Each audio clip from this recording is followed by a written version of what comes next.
Olá pessoal, eu sou a professora Lorena Ponce de Leon, de redação, e hoje nós trabalharemos o artigo de opinião.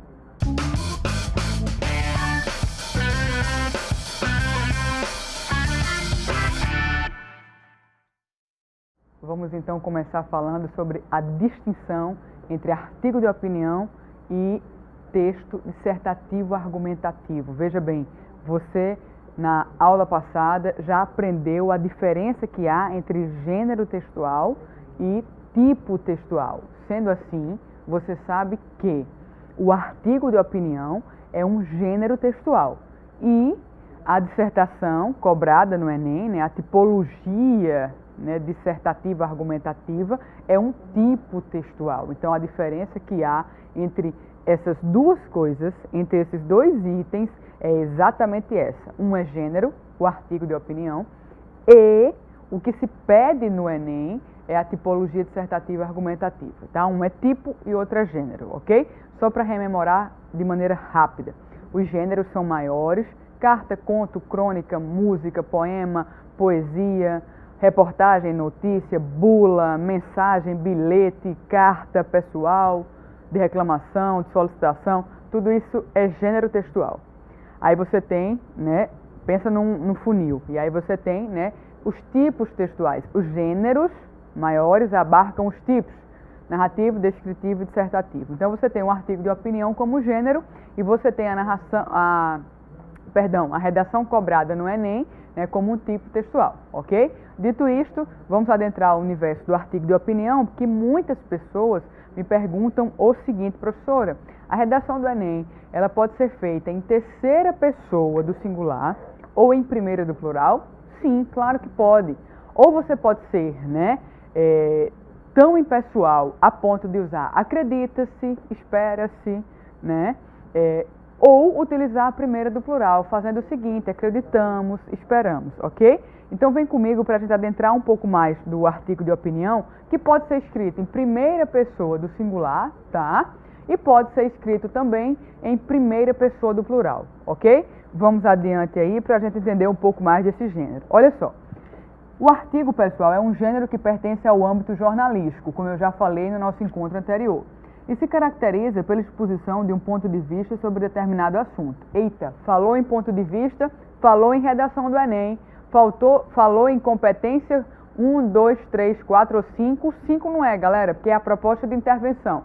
4 é a que pede de você o uso da coesão e da coerência. A 1 pede de você o quê? Norma culta, pessoal, muito bem para quem acertou. A 2, diálogo com outras áreas do conhecimento e tipologia dissertativa argumentativa. Enfim, a 3 é a que pede defesa de um ponto de vista, pessoal. Preste atenção, tá? Olha só, preste atenção a esse pequeno texto. Dando a volta por cima. Famílias problemáticas infligem considerável dano, mas as pessoas resistentes sentem-se desafiadas e respondem a elas criativamente. Presta atenção a esta frase, tá? A essa construção frasal aí. Famílias problemáticas infligem considerável dano, mas as pessoas resistentes sentem-se desafiadas e respondem a elas criativamente. O artigo de opinião, pessoal, como o próprio nome já diz, é um texto que o autor expõe seu posicionamento diante de algum tema atual de interesse de muitos. O artigo é assinado, galera. Olha só, é um texto dissertativo que apresenta argumentos sobre o assunto abordado. Portanto, o escritor, além de expor seu ponto de vista, deve sustentá-lo através de informações coerentes e admissíveis. Isso lembra um pouco a tipologia dissertativa cobrada no Enem, não é, pessoal? Lembra sim, tá? Logo, acompanha aí. As ideias defendidas no artigo de opinião são de total responsabilidade do autor, tá bem, pessoal? E por este motivo, o mesmo deve ter cuidado com a veracidade dos elementos apresentados, além de assinar, ó galera, assinar o texto no final. Contudo, presta bem atenção agora, em vermelho aqui, ó, em vestibulares, a assinatura é desnecessária, viu, pessoal? Uma vez que pode identificar a autoria e desclassificar o candidato. Vem cá comigo. Há vestibulares, né, que pedem por aí, Brasil afora, que o candidato se identifique, né, utilizando uma expressão previamente dada, como, por exemplo, um estudante revoltado, né? Um biólogo consciente, um aluno consciente, enfim, para que todos não sejam, né, identificados pelos nomes, mas por essa assinatura previamente dada. Então ele coloca lá, imagine que você vai construir um artigo de opinião reivindicando, né, sobre o desmatamento na Amazônia, né, e solicitando que não seja mais feito, um exemplo, e assine como um estudante revoltado. E aí todos os candidatos vão ter que assinar dessa forma, tá? Porque o artigo de opinião, ele pede assinatura, tá? E aí você não pode colocar seu nome, até para que não tenha a sua redação desclassificada, ok? Vamos adiante então, olha só. É muito comum, acompanha aí, galera, artigos de opiniões em jornais e revistas, né? Eu já falei para vocês que é um gênero eminentemente jornalístico, tá? Mas pode ser cobrado aí em uma redação sua, por que não, né? Portanto, se você quiser aprofundar mais seus conhecimentos a respeito desse tipo, né, de produção textual, desse gênero textual, é só procurá-lo nesses tipos de canais informativos. A leitura é breve e simples, pois são textos pequenos e a linguagem não é intelectualizada, né? Uma vez que a intenção é atingir todo tipo de leitor, ok? Agora presta muito atenção a essa parte aí agora. Uma característica muito peculiar, né, muito importante desse tipo de gênero, tá? Não é tipo, é a persuasão, que consiste na tentativa do emissor, né, de quem escreve, de convencer o destinatário, que é aquele que vai ler, o leitor, tá? O corretor. Neste caso, o leitor, ao adotar a opinião apresentada, tá? Neste caso, o leitor, ele tenta convencer o leitor a adotar a opinião apresentada pelo emissor, né? Que é aquele que escreve. O emissor é aquele que escreve, o destinatário, né? Aquele que vai ler, é o corretor do seu texto, ok? Algumas universidades ainda pouquíssimas, tá? No Brasil, pouquíssimas no Brasil ainda não tem somente o Enem como forma de ingresso, como única forma de ingresso. Portanto, né, sobretudo as particulares também, elas trabalham com, algumas aceitam o Enem como principal forma de ingresso, há algumas que não aceitam somente o Enem como principal forma de ingresso e há aquelas que não aceitam o Enem aqui no Brasil, tá? Então a gente dá essa explanação geral, mas nosso foco aqui é o Enem, que pede, né, de você, candidato, candidata, aluno, aluna, que produza um texto dissertativo argumentativo, ok? Olha só, vamos lá aprofundar os nossos conhecimentos ainda sobre o gênero artigo de opinião. Olha só, acompanha aí. A linguagem, pessoal, é objetiva, tá?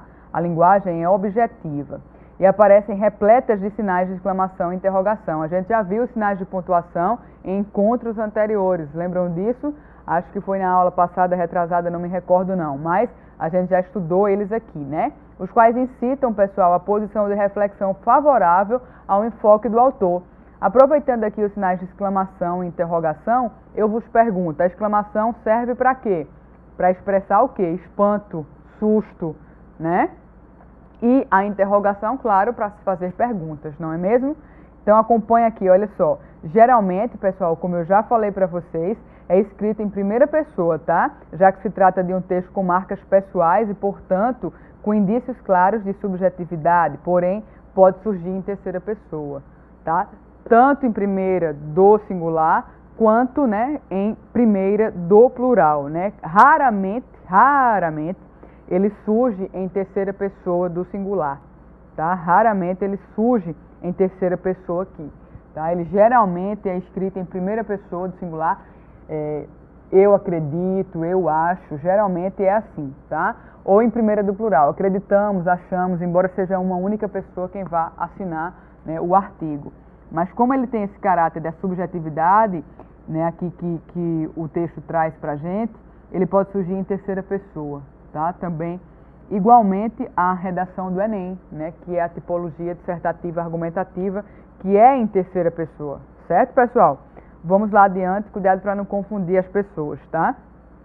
Eu trouxe aqui agora uma proposta, que é a proposta 2 do seu livro, do seu manual do aluno, tá?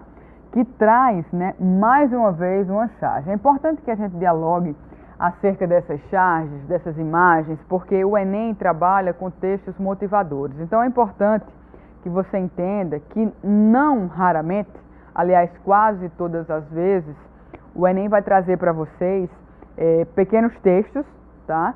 Científicos, teóricos, tá? Com 2, 3, 4, 5 linhas, não sei, né, pequenos textos, né, com informações pertinentes e relevantes acerca do tema. E, ademais dos pequenos textos, ele também pode trazer gráficos, tabelas, infográficos, charges, tirinhas, enfim, tudo isso para complementar. Para complementar o quê? Exatamente esse arsenal de textos que o Enem traz, né, para que você se sinta motivado. Lembrando mais uma vez que esses textos motivadores que o Enem traz são realmente só para motivar, tá, pessoal? Eles não podem ser copiados, porque a gente já viu aqui em encontros anteriores que essas linhas copiadas serão todas descontadas. Ah, professora, mas eu posso fazer uma paráfrase de algum dado? Eu já falei para você que pode, mas que é melhor evitar. Por isso, a importância da prática prévia, isto é, anterior ao exame. Porque quanto mais você escreve, produz, né, e ler, né, porque ninguém escreve sobre aquilo que não sabe, mais você pratica. E praticar também a reescritura é muito importante para que você tenha um texto passado a limpo e que você internalize os seus erros de modo a não mais cometê-los, tá? Então é muito importante que você adote este exercício, se você quer se dar bem no Enem, se você quer ter êxito na redação do Enem. Mais uma vez eu volto a dizer, tirar 1000 na redação do Enem é algo que, infelizmente, tem se tornado cada vez mais escasso no Brasil. E olhe que o Enem é um exame em nível nacional. Eu já trouxe os números aqui para vocês, né? Veja bem, no Enem 2014 apenas 250 pessoas. E olha que eu estou falando de um universo de milhões de inscritos, na casa dos 6 a 8 milhões, tá, pessoal? No Enem 2015, apenas 104 pessoas. E no Enem 2016, apenas 77. Que teve como tema a intolerância religiosa. O Enem adiado, que teve como tema o racismo, eu não sei dizer porque ele foi feito posteriormente ao Enem comum, né, que não teve sua data adiada, tá? E aí teve um número menor de inscritos. Mas isso é preocupante, haja vista que a gente tem nesse rol de inscritos estudantes de escola pública e estudantes também de escola privada. E quando você tem uma média, né, de notas no Enem que varia de 4 a 6, isto é, de 400 a 600, mais ou menos 50% a 60% dos inscritos no Enem conseguem atingir de 4 a 6. Isso é vergonhoso para uma nação como a nossa, né, que é tão extensa, tão vasta em território, né, e que mescla no exame mais importante. O Enem é o segundo exame mais importante do mundo, só perde para o exame que há na China. Então é muito importante que a gente entenda a importância, a relevância que tem o Enem, né? Então isso é preocupante, você ter apenas um número bem reduzido de pessoas que tiram uma nota 10.000, né, dentro de um exame, num exame que é reconhecido mundialmente, que é tão importante mundialmente, que serve, né, quase para todas as universidades, faculdades do Brasil como única porta de entrada, né, como única forma de ingresso, né?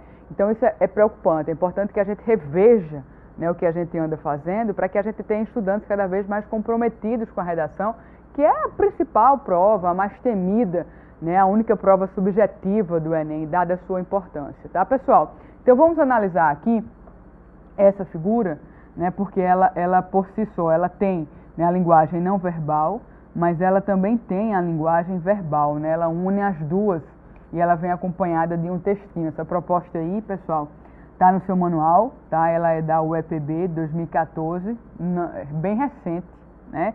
Não é tão distante, tão antiga não, tá? Olha só. Com base na reflexão do texto apresentado abaixo, escreva um artigo de opinião, veja bem, o gênero que a gente está estudando, tá?